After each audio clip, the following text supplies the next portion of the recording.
Bueno, gracias a ustedes por contactarme y bueno, para charlar un poco de historia, ¿no? De estos problemas que aparecen en las sociedades cada tanto. Exactamente, decíamos con Andrés en el comienzo, Adrián, que esto lo pasamos algo muy similar. ¿Cuáles podrían ser las similitudes? Cuando hace casi un siglo tenía lugar esto de la gripe española, la llamada gripe española. Sí, bueno, salvando las distancias, ¿no? Una de las similitudes fundamentales que tiene es la rapidez con que se expandió. Es decir, la gripe española en 8 meses prácticamente había recorrido el mundo, y bueno, el coronavirus tal vez mucho menos. Esa es una similitud muy importante. Después, bueno, la otra es cómo han reaccionado las sociedades. Hay algunos elementos que hacen pensar o por lo menos que uno puede ver de la existencia de similitudes, ¿no? Es decir, bueno, en un principio el tema, por ejemplo, de la búsqueda de un chivo expiatorio por parte de en este caso la sociedad argentina, pero puede ser también cualquier otra sociedad, digamos, la acción del Estado, las formas en cómo se puede llegar a evitar, no cambiaron demasiado, o por lo menos la forma en cómo se puede llegar digamos, aislar a un individuo o no.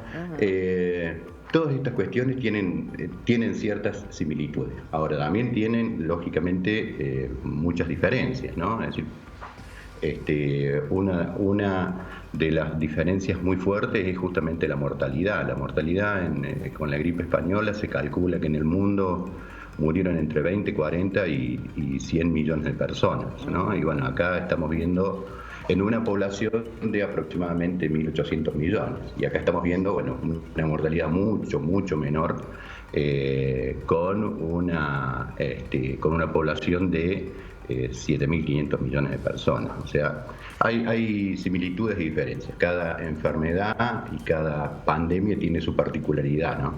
Y está vinculado también esta enfermedad biológica a cuestiones sociosanitarias, ¿lo cierto? Que nos diferencian del principio del siglo pasado, 1918, a principios del siglo XXI.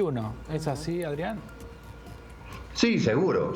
Es decir, bueno, una de las características que tiene es que, bueno, el Estado, a pesar que en ese momento era un momento de muchas de recurrentes epidemias en el mundo y en la Argentina, los estados no estaban demasiado preparados para este tipo de cosas, ¿no? Bueno, hoy, digamos, tampoco en muchos casos. Pero sí lo que la epidemia o la pandemia mostró eran las desigualdades en términos sociales y en términos sanitarios.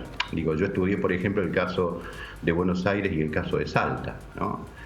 En la epidemia de gripe española. Y bueno, la ciudad de Buenos Aires era prácticamente una ciudad europea y Salta era una provincia perdida en el norte argentino. Con esto no quiero denostarla, sino que justamente se trataba de una provincia pobre.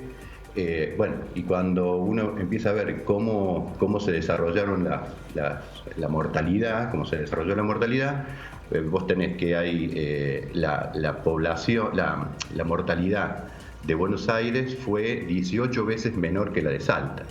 Y esto tiene que ver fundamentalmente con condiciones sociales, analfabetismo, nutrición, digamos, la acción del Estado. Claro. Las distintas, el presupuesto que podía asignar el Estado en ese momento para combatir la pandemia, las instituciones que podían combatir, el número de médicos, hay infinidad de cosas que hacen que haya diferencias, ¿no? Esto, por ejemplo, ahora se puede ver que hay una política mucho más unificada, donde el Estado tiene una intervención fuertísima en el combate a la enfermedad y entonces, bueno, ahí se puede observar estas diferencias entre una y otra y cómo actúa una sociedad y el Estado, ¿no? Y en aquel momento, Adrián, hubo tensiones entre el Estado Nacional de Hipólito Yrigoyen, presidente por aquel momento de la Argentina, y la Iglesia Católica. ¿Podemos compararlo hoy con las tensiones entre el sector económico que pide flexibilizar las cuarentenas y al mismo tiempo con aquel momento donde se realizaban misas y aglomeraciones de personas en el contexto de la pandemia de la gripe española? Sí, sí, se podría asimilar, ¿no? Es decir, lo que pasa es que tenía que ver también con la visión que se tenía acerca de, bueno, qué tipo de enfermedad era, cómo se desarrollaba la enfermedad, cómo se transmitía. Entonces, para muchos sectores de la Iglesia, en ese momento, la gripe era una especie de castigo divino, ¿no? Mientras que, bueno, digamos, el gobierno, el Estado, en todos sus niveles, tenía una visión mucho más científica, relacionada con la bacteriología. Y sí, digamos, hubo muchísimas, no, digamos, había muchísimas misas y había muchísimas procesiones en ese momento.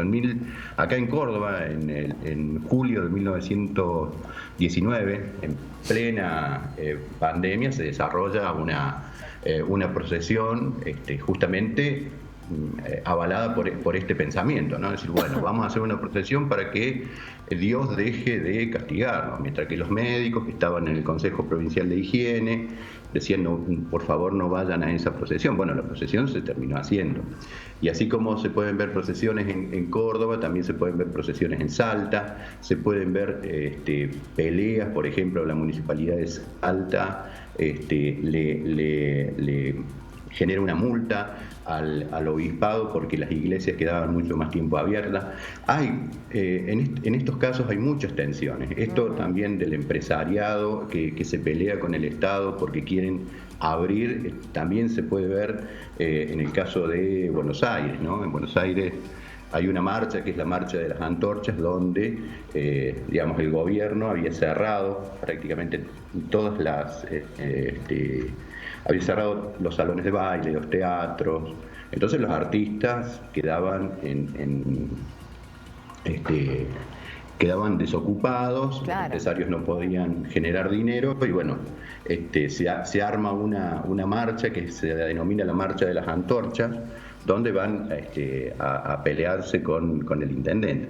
Digamos, hay muchas manifestaciones de ese tipo. Claro, y que de esta manera mostraban el reclamo de cada sector, Adrián, ¿no? Como uno de los más golpeados en aquel entonces, igual que en el presente también el de la cultura y el del espectáculo. Hay muchas consecuencias que deja el paso de la pandemia y que me parece, estaría buenísimo hablarlo con Adrián en otra oportunidad para hablar cómo va pegando a distintos sectores y después qué pasó después del paso de la pandemia, ¿no? Así es. Pero en este diálogo con vos, Adrián, te agradecemos porque nos ha permitido entrar en contexto y saber que la historia a veces se repite, a veces como tragedia, a veces como farsa, pero en este momento como aprendizaje para poder tener una mejor reacción a esta pandemia que es el coronavirus vinculada a la gripe española.